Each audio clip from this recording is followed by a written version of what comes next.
জীবনের অর্থ কি? আপনার জন্ম হয়েছিল বস্ত্রহীনতার মধ্যে দিয়ে এবং আপনার মৃত্যু হবে বস্ত্রহীনতার মধ্যে দিয়ে। আপনি পৃথিবীতে এসেছিলেন অত্যন্ত দুর্বল হয়ে।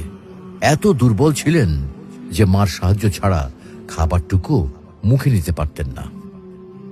আপনি যখন এই পৃথিবী ছেড়ে চলে যাবেন তখনও আপনি অত্যন্ত দুর্বল ও অসহায় থাকবেন।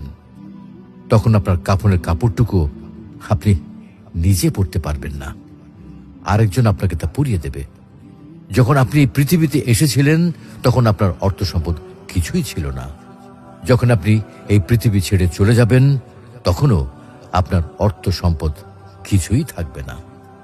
আপনাকে প্রথম গোসল যেমন অন্য কেউ দিয়েছিল, তেমনি আপনার শেষ গোসলও অন্য কেউ দেবে।